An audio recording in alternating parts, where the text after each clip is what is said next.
Bueno, hola, ¿qué tal? Mi nombre es Alicia Rodríguez, soy docente de la Facultad de Psicología de la Universidad de la República.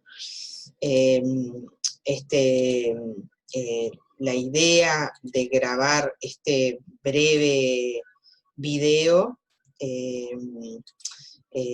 es a partir de una invitación que me hizo la compañera Delia Bianchi, a propósito de un artículo que escribimos con un grupo de compañeros hace ya unos cuantos años, casi 20, o más de 20.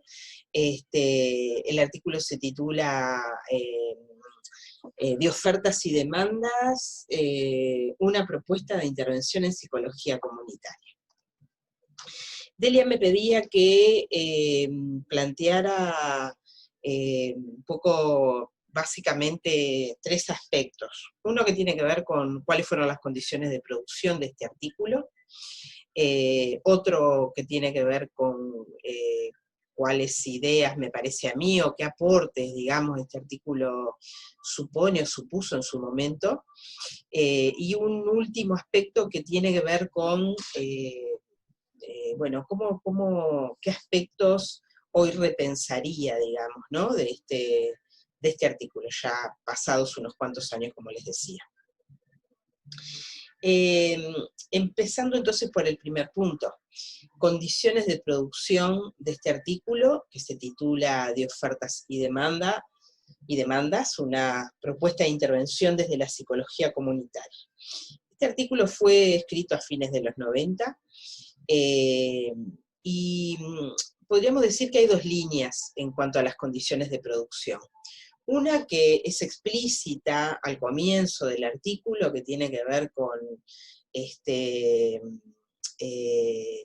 algunos planteos que nos hacían los estudiantes, que frecuentemente nos hacían los estudiantes en el marco de un curso que con un equipo docente entonces coordinábamos, un curso denominado Técnicas de Atención Comunitaria, un curso que nosotros en la formación de los psicólogos, ¿no? La Facultad de Psicología de la Universidad de la República, un curso que nosotros nos peleábamos, digamos, por corrernos de la idea o de este título de técnicas de atención comunitaria hacia la psicología comunitaria, porque entendíamos que hablar de técnicas es imposible si no es en el marco de una perspectiva teórica, conceptual, epistemológica, ética, política, digamos, ¿no? Entonces, veíamos con mucho riesgo poder abrir un curso de formación vinculado a técnicas y que quedara exclusivamente en un componente o en un aspecto instrumental. En el marco de este curso, los estudiantes, a la hora de desarrollar sus prácticas comunitarias, en el marco de actividades de extensión, solían plantearnos la incomodidad, podríamos decir, la bienvenida incomodidad, podríamos decir, de que cuestionar, digamos, una propuesta de intervención que decían ellos muchas veces no partía de la demanda de la comunidad. Entonces ellos decían, no hay demanda, somos nosotros los que acudimos al campo, digamos, a los espacios de trabajo que nosotros generábamos desde la extensión universitaria, somos nosotros que acudimos, dicen ellos, la demanda es nuestra, no es de la gente que nosotros estemos allí.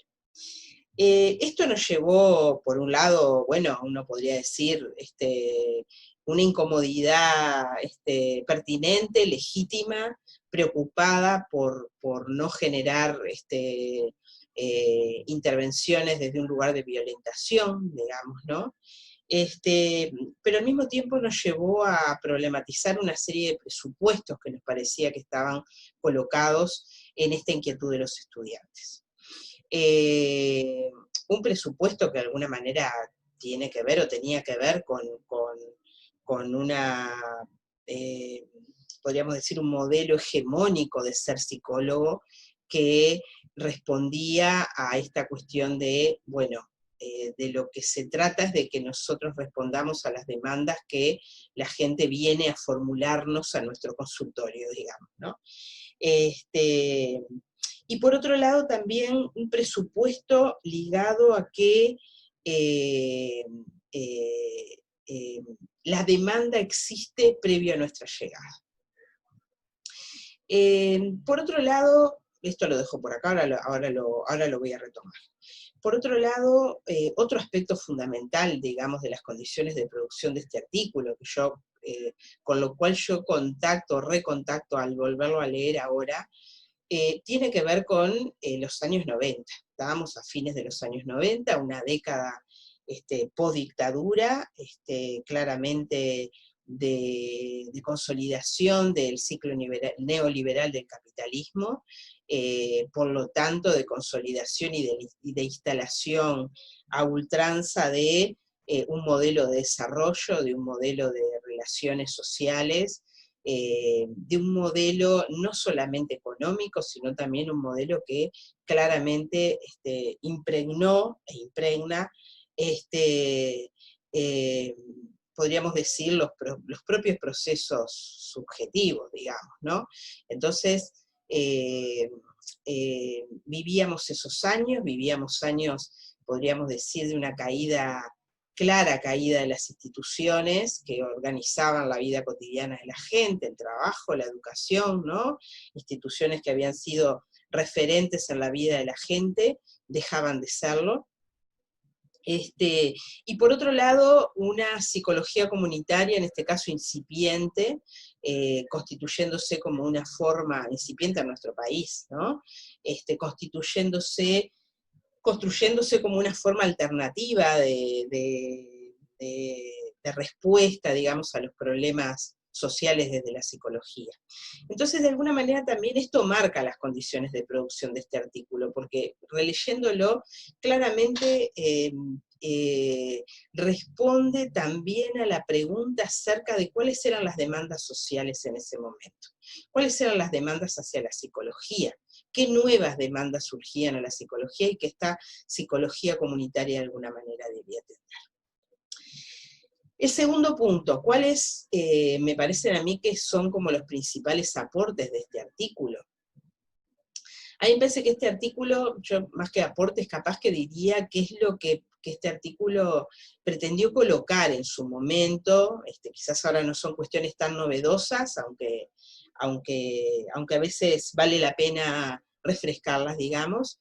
¿Qué cosas, qué tópicos o qué movimientos este artículo pretendió hacer, digamos, en nuestro pensamiento a la hora de desarrollar intervenciones comunitarias? Por un lado, podríamos decir que desde una perspectiva construccionista, esto que decía antes, ¿no? La búsqueda de romper con una mirada ingenua que de alguna manera primaba, que tiene que ver con la supuesta existencia de demandas que la población tiene, requerimientos que la población tiene de intervención de los profesionales, y que los profesionales lo que vamos a hacer, digamos, es ir a dar respuesta a esas demandas. De alguna forma el planteo de los estudiantes, digamos, de esa incomodidad o esa pregunta acerca de cuál es la demanda de la población, la demanda es nuestra, es una demanda de formación, cuál es la demanda, dónde está la demanda de la población, nos condujo como a la idea de un supuesto de que hay una demanda previa a nuestra llegada, una cosificación, podríamos decir, de la demanda, que la demanda está ahí, que en tal caso hay que develarla, descubrirla, encontrarla, traducirla, digamos, ¿no? Visibilizarla. Y bueno, lo que el artículo plantea de alguna forma es de una visión construccionista, es que, bueno, si bien en el marco de un proceso de intervención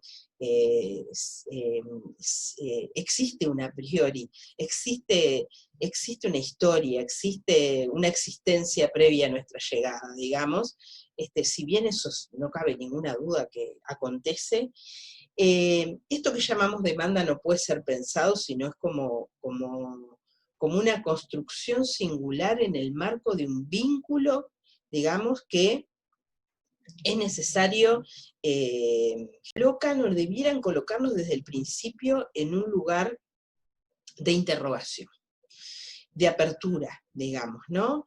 Lejos de ubicarnos en un lugar de certezas, en un lugar de dar respuestas a los problemas que la gente tiene en su vida cotidiana, digamos, lejos de eso, lo que nosotros proponemos es un posicionamiento de apertura a la interrogación, lo cual implica un posicionamiento de ignorancia, de no saberes nuestros, digamos, ¿no?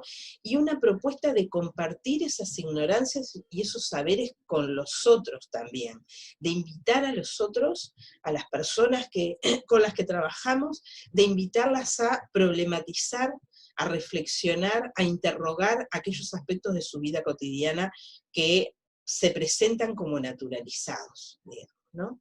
Entonces, esto por un lado supone una apertura a la interrogación, a la problematización, a las no certezas, al no saber, a la ignorancia, y por otro lado también supone una apertura a la diversidad. Seguramente las construcciones de sentido que los distintos actores en una determinada situación hacen acerca de esa situación, sean totalmente diversos, pueden ser contradictorios, en tanto se construyen desde posiciones distintas. Operan sin duda las relaciones de poder, operan las relaciones de dominación. Entonces el poder, el hecho de que esa apertura, digamos, a interrogar y a problematizar involucre una diversidad de voces, para nosotros era otra cosa, era algo fundamental. Un tercer elemento que colocaría también entre las cuestiones que este artículo pone, digamos, a discutir, es una suerte de posicionamiento estratégico. Esta cuestión de que los procesos de intervención requieren la toma de decisiones en forma permanente. En tanto son procesos dinámicos, cambiantes, pero además en tanto nuestra mirada, nuestra construcción de esa realidad también es cambiante, entonces requiere de una mirada estratégica, requiere de una mirada acerca de la oportunidad, la pertinencia y el alcance incluso de esa apertura que antes planteábamos, incluso de esa problematización que antes planteábamos, como desde nuestra posición hay cuestiones que podemos ver claras en términos de la necesidad de interrogarlas, de desnaturalizarlas, de problematizarlas, bueno, cómo poder pensar en la oportunidad para que eso suceda. Muchas veces los procesos, la apertura, los procesos reflexivos en el diálogo con otros, se dan, digamos, en los momentos finales de un proceso de intervención, y no necesariamente en los momentos de apertura, o de inicios de una intervención. Entonces, bueno, de alguna forma implica una mirada estratégica. Esto que nosotros decimos, bueno, se trata de construir un vínculo en donde nos abramos a interrogar, a problematizar, a desnaturalizar, no puede ser algo no puede construirse contradictoriamente en un a priori, digamos, ¿no? Son procesos de interrogación y de reflexión que tienen que ser construidos en forma conjunta. Otro elemento, el último elemento que me parece que es importante resaltar de este artículo, es que lejos de una posición de exterioridad, nosotros lo que proponíamos allí es que los profesionales, los universitarios, los académicos, los extensionistas, como queramos llamarlo, estamos totalmente involucrados. cuando hablamos de oferta, cuando hablamos de encargo, en este artículo de alguna manera de lo que estamos hablando es de que las personas con las que trabajamos colocan, construyen, más que colocan, construyen una serie de expectativas en relación a nuestro accionar, que parten de la base de que nosotros ocupamos determinada posición en la sociedad. Ocupamos una posición que es una posición de profesional, una posición de saber, que nos coloca en un lugar de enorme responsabilidad y compromiso ético, pero también ocupamos lugares en términos de relaciones de género, relaciones etarias, posiciones socioeconómicas, y es desde esos lugares desde donde nosotros intervenimos. Entonces, de alguna forma, cuando hablamos de encargos, también implica que las personas esperan de nosotros que con esa posición, digamos, hagamos algo y nos coloquemos en un entramado previamente construido, digamos, o en construcción, más bien, más que previamente construido, en construcción, y que nos coloquemos de determinadas formas. Y eso haciendo alianzas, muchas veces, ¿no? Planteándonos el deseo, digamos, o la expectativa de que generemos determinadas alianzas, de que resolvamos determinadas cuestiones, y eso hace que esa posición nuestra, y esto que se coloca, digamos, o que queda colocado en esa posición, sea digno y sea necesario, sea parte del análisis, digamos, de los procesos reflexivos a realizar. Bien, finalmente, entonces, si yo tuviera que decir hoy cuáles me parece que serían algunas puntas para repensar, para replantear, para reescribir este artículo, ubicaría tres cuestiones. Una sería quizás como la necesidad de romper con una relación binaria. Me parece que hemos construido la idea de que la relación entre los profesionales y la comunidad es una suerte de relación binaria, digamos, que muchas veces no solo niega la heterogeneidad, la diversidad en lo que llamamos comunidades, que eso daría para otra conversación, digamos, no nos vamos a meter ahora, sino que además generamos una relación binaria. Y en realidad nosotros somos un actor más. Nosotros somos un actor más en campos que suelen ser escenarios complejos, con una multiplicidad y una diversidad de actores, que tienen sus propias y que construyen sus propias posiciones, y que por lo tanto nuestra mirada es parcial. Es una mirada entre otras, digamos, ¿no? Entonces me parece que debiéramos figurarnos esa relación en otros términos, claramente, no en términos binarios. Eso por un lado. En segundo lugar, otra cosa que me parece que sería necesario cuestionar, digamos, o replantear, es que quizás el planteo en el artículo de este proceso de intervención hace un énfasis excesivo en lo racional. Me parece que también haría falta colocar o pensar el lugar de la afectividad como parte de la vida y por lo tanto como parte de los procesos de intervención. Esa creo que es otra puertita ahí que nos queda abierta como para reescribir este artículo. Y por último, algo que me parece que no es nada menor, es cómo, yo decía hoy, las condiciones de producción de este artículo tuvieron que ver con un momento de neoliberalización de la sociedad, y cómo nosotros utilizamos, sostenemos buena parte del hilo argumental del artículo en términos de oferta y demanda, digamos, ¿no? Entonces,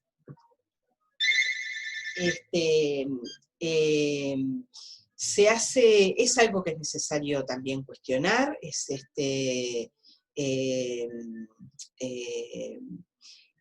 debiéramos de poder pensarnos en otros términos, creo que de involucramiento, de interdependencia, de una relación de construcción conjunta, más que en términos de oferta-demanda, que me parece que nos remite quizás en términos discursivos a otro tipo de relaciones de las que supuestamente estamos buscando, digamos. Bueno, hasta aquí entonces mis palabras, espero que el artículo abra posibilidades de reflexión, permita construir críticas, y bueno, y que de alguna manera también suponga como aperturas a problematizaciones diversas. Muchas gracias. Un gusto.